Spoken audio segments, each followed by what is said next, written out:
보험금을 받으시려면 보험회사에 보험금 청구 서류를 제출을 해야 됩니다. 초진기록지, 진단서, 수술기록지, 판독지, 검사 결과지 같은 서류가 기초 서류인데 이렇게 서류를 제출을 하게 되면 보험회사가 돈을 보내지 않고 조사자를 보내는 경우가 있습니다. 조사자를 보내는 이유는 여러 가지가 있겠지만 일단 조사가 진행이 되는 경우는 크게 두 가지 조사 목적을 구분을 할 수가 있습니다. 하나는 고지의무 위반이고 하나는 진단의 적정성이라는 부분입니다. 진단의 적정성이라는 것은 이 진단이 진짜냐 아니냐 이것을 가리는 것이 아니라 어떤 진단은 모든 요건을 충족해서 누가 보더라도 그 진단명이 가능한 경우가 있지만 어떤 경우에는 그 진단이 애매해서 다른 진단이 가능한 경우도 있습니다. 만약 여러분이 제출한 진단서 때문에 보험회사에서 조사가 나오는 경우라면 대부분은 이 진단의 적정성이라는 문제를 조사하기 위해서 조사자가 파견이 됩니다. 이때 중요한 부분이 여러분이 제출하는 진단서 내용을 꼼꼼하게 확인을 해봐야 되는데 대부분의 사람들은 이 진단서에 진단명하고 질병분류 코드 정도만 확인을 하고 여러 가지 다른 중요한 내용들을 확인하지 않고 제출을 하는 경우가 있습니다. 그래서 이번 영상에서는 보험금 청구 서류 중에 가장 기본이 되는 진단서에서 여러분이 꼭 확인을 해야 될 내용에 대해서 정리를 해보겠습니다. 김도영의 보험부상 TV. 김도형의 보험부상 TV에 오신 것을 환영합니다. 저는 법무법인, 노무법인, 손해사정법인에서 지난 18년간 보험 보상 실무를 담당해온 손해사정사 행정사 김도형입니다. 보험금 청구하시고 나서 보험사가 보험금을 즉시 지급하지 않고 조사자를 파견하는 경우가 있습니다. 이때 의뢰인들, 제가 상담을 진행하는 경우에 의뢰인들과 병원에서 만나서 보통 상담을 진행하게 되는데 저는 초진기록지부터 경과기록지, 또 재진기록지, 간호정보지와 같은 여러 가지 서류를 모두 다 검토를 합니다. 일반적으로 제출하는 진단서나 수술기록지나 판독지, 검사결과지 이외에 다른 서류도 함께 검토를 하게 되는데 이런 여러 가지 서류를 모두 종합적으로 확인을 해봐야 어떤 문제로 보험금 지급이 지연되고 있는지 조사자가 파견이 되는지를 확인을 할 수가 있는데 대부분의 경우에는 진단서 한 장을 가지고 보험금이 지급될 것이다 라고 생각을 하시고 진단서에 기재된 진단명하고 질병분류 코드만 확인을 하시고 이렇게 대처를 하시려고 하시는 것 같습니다.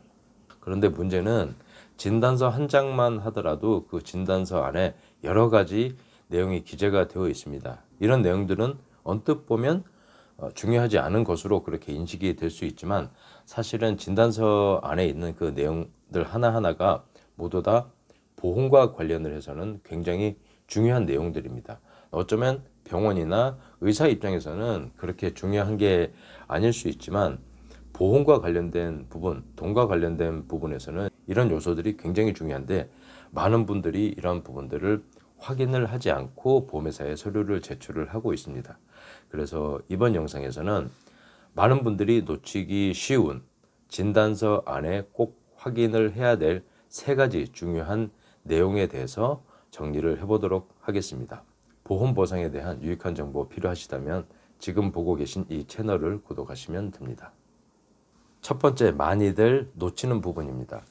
진단서를 확인을 해보면 진단명과 질병분류 코드라는 것이 있고 그 왼쪽에는 거의 모든 진단서에 확정 진단인지 아닌지를 체크하는 부분이 있습니다. 여기에 임상적 추정이라는 부분도 있는데 어떤 진단서가 발급이 되는 것은 의사가 판단을 하는 것입니다. 이런 경우에 MRI나 CT나 조직검사나 혈액검사 같은 이런 검사를 하지 않아도 의사는 진단서를 발급을 할 수가 있습니다. 이렇게 발급되는 진단서는 보통 임상적 추정이라는 그 란에 체크가 돼서 발급이 됩니다. 그런데 환자분들은 내가 수술도 받고 검사를 받았는데 왜 이것이 확정 진단이 아니고 임상적 추정에 체크가 되어 있느냐라는 질문을 하시는 경우가 있습니다. 이런 경우는 그 검사 결과가 어떤 확정 진단을 하는 수치에 도달하지 못했을 경우도 있고 또 어떤 특정 진단을 하기 위해서 해야 될 여러 가지 검사를 다 하지 못한 경우에도 이렇게 임상적 추정으로 체크가 되어 있는 경우가 있습니다. 이 임상적 추정과 확정 진단이 의사와 병원 입장에서는 환자를 치료하는데 그렇게 중요한 부분이 아닐 수도 있지만, 보험이라는 돈 문제에서는 이 임상적 추정과 확정 진단은 조사자를 파견을 하느냐, 또 확정 진단으로 인한 어떤 지급되어야 될 보험금에서 중요한 요소로 작용이 됩니다. 특히 암이나 급성심근경색증이나 뇌졸중과 같은 이런 보험금들은 고액 진단비가 많고 고액 수술비가 많습니다. 그리고 어떤 사고로 인한 배상에서도 이 최종 진단이냐 임상적 추정이냐는 보험금 손해배상에서 중요한 요소를 차지하게 됩니다. 그런데 많은 분들이 이 부분을 확인을 하지 않고 보험회사에 제출하는 경우가 있고, 또 이런 부분이 눈에 보인다고 하더라도 우리가 그 의미를 알지 못하는 경우에는 실제로 그런 글자가 있다고 하더라도 이것이 중요한 부분이라고 인지가 되지 않습니다. 그래서 확정 진단이 아닌 상태에서 이 임상적 추정에 체크가 되어 있는 진단서를 보험회사에 보냈을 때 보험회사가 조사를 진행을 하는 경우가 있고, 어떤 검사를 충족하지 않았다거나 또 검사를 했다고 하더라도 그 수치가 애매한 경우에는 보험회사 입장에서는 진단의 적정성을 확인을 해야 된다고 해서 제3의 병원, 즉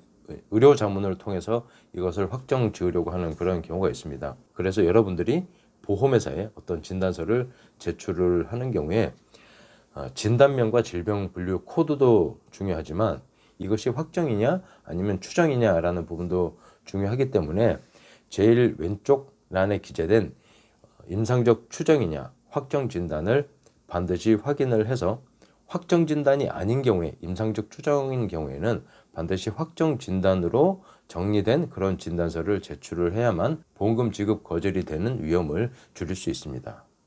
두 번째 확인해야 될 부분은 발병연월일과 진단연월일이라는 부분입니다.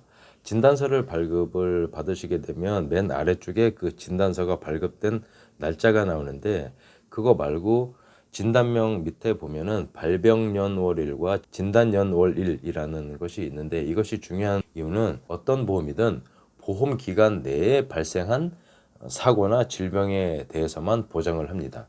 보장 기간 이전에 발병이 되었다거나 또 예전에 있었던 것이 재발된 경우에는 보험금 지급을 하지 않고 있습니다. 그런데 이 발병연월일에 미상이라고 기재되어 있는 경우는 실제로 알지 못해서 또는 이것을 확정 지을 수 없기 때문에 미상이라고 이렇게 기재를 하는 경우도 있는데, 이 미상이라는 부분이 문제가 되는 것은 실제 언제 발병을 했을지 확인을 할 수 없는 부분에 대해서는 보험회사 입장에서 봤을 때는 그 미상이라는 말로 분쟁거리를 만들 수가 있습니다. 병원에 처음 가게 되면 언제부터 아팠습니까? 라는 질문을 한다면 한 2, 3년 전부터 아팠습니다 라고 한다면, 어떤 병은 2, 3년 전부터 증상이 있었다고 알 수가 있는 거고, 또 그 증상에 대해서 어떤 검사를 해보니까 그 2, 3년 전에 있었던 부분이 현재까지도 존재하면서 그것이 어떤 질병이라는 것이 확인이 되면 이 질병의 발병 시기는 오늘일 수도 있고 2, 3년 전일 수도 있는데, 질병의 확정 진단이라는 것은 결국 어떤 검사를 통해서 이것이 결정이 되는 것입니다. 그 진단연월일이라는 것은 결국은 그 확정 진단을 하기 위한 검사를 완료를 해서 그 결과가 나온 날, 결과가 보고된 날을 진단의 확정일이라고 정리를 할 수가 있는데, 이 발병일과 이 진단일이라는 것이 확정적이지 않거나 분쟁이 될 만한 경우, 즉 보험 가입을 한 그 기간 내에 발병한 것이 확정적이지 않은 것으로 그런 싸움이 될 만한 요소가 있다면 이것은 반드시 정리를 한 상태에서 보험회사에 제출이 되어야 됩니다. 그렇지 않게 되면 보험이라는 것은 당연히 보험 기간 내에 발생한 사고만 보장을 하는 것으로 그렇게 약관이 규정이 되어 있기 때문에, 이런 부분에 대해서 문제가 생기게 되면 보험회사가 입증을 해서 돈을 안 준다고 하는 것이 아니라 돈을 달라고 하는 피보험자에게 그 입증 책임을 전가하는, 즉 돈을 달라고 하는 분이 이것을 책임지고 증명을 해야 지급이 됩니다라고 해서 책임을 전가하는 그런 경우가 있습니다. 그래서 진단서에 기재된 여러 내용 중에 언제 발병이 되었냐, 언제 확정이 발급됐느냐에 대해서 이것을 확정할 수 없는 경우에는 아예 공란으로 해서 진단서를 제출하는 것이 좋고, 만약 그 발병연월일과 진단연월일이 문제가 되는 경우라면 반드시 이것을 제대로 기재를 해서 보험 기간 안에 일어난 것으로 기재가 되어야만 보험금을 제대로 받을 수 있습니다. 세 번째는 의사입니다. 진단한 의사명이 진단서 아래에 기재가 되어 있는데 이것은 대학병원에서 흔하게 발생하는 일입니다. 제가 며칠 전에 만난 분도 수술을 하셨는데 수술하시고 나서 보험회사에서 조사가 나온다고 하니까 이게 왜 이렇게 조사가 나오는지 모르겠다고 하셔서 제가 진단서를 확인을 해보니까 진단명 자체가 원래 분쟁이 많은 그런 진단명이었습니다. 그래서 수술한 의사를 만나서 진단서에 기재될 내용을 조금 정리를 해서 다시 발급을 받으면 좋겠다고 그렇게 말씀을 드렸고, 의사를 만나려고 예약을 하니까 그 진단서에 기재된 그 의사는 실제로 치료를 하거나 외래 진료를 하는 그런 의사는 아니고 레지던트 선생님이었습니다.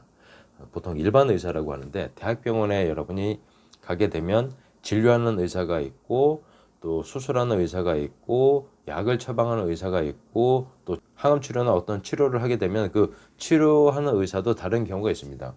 이런 경우에 여러 의사를 만나게 됐을 때 대학병원에서 발급한 진단서니까 모두 다 같은 효력이 있겠지라고 생각을 하실 수 있겠지만, 진단서에 기재된 의사의 자격은 보험에서는 굉장히 중요한 요소가 되는 경우가 있습니다. 일단 전문의 자격을 가진 자에 한하여라는 말이 있는데, 보험회사에 제출하는 진단서는 그 진단에 대한 적정성에 대한 신뢰를 할 수 있는 전문의 자격을 갖춘 의사의 진단서를 유효한 진단서로 보고 있습니다. 그리고 여기에 추가되어야 될 부분이, 암 진단이라면 임상의사, 즉 우리가 외래 때마다 만나는 그런 의사가 아니라 진단검사의학, 즉 병리학적 조직검사를 해서 이것이 암이냐 아니냐를 판단하는 그 의사의 의견에 따라 암보험금을 지급하는 것으로 약관에 그렇게 규정이 되어 있습니다. 이 부분을 보통 많이 헷갈려 하시는데, 진단서는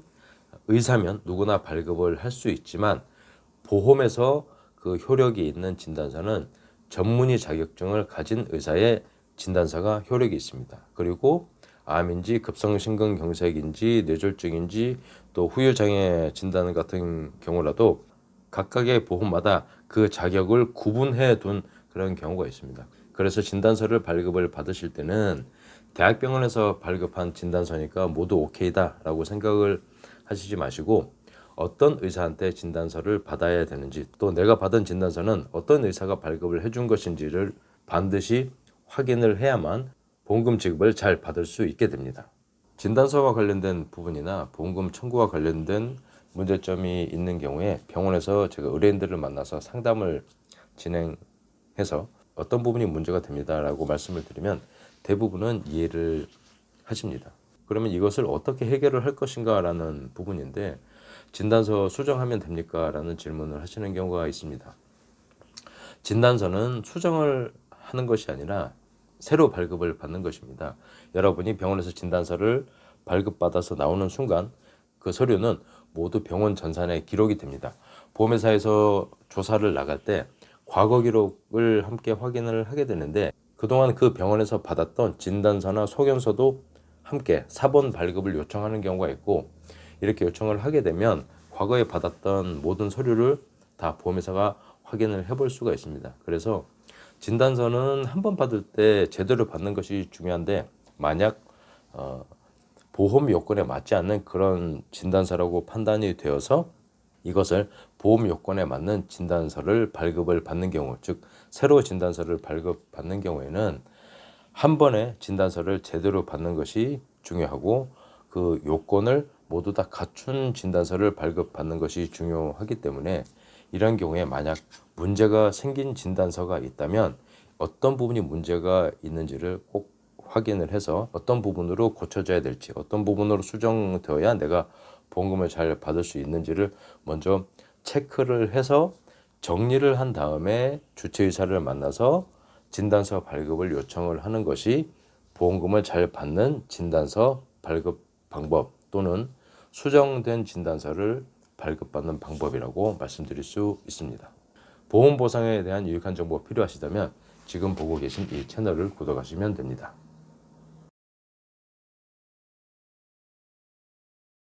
김도영의 보험보상 TV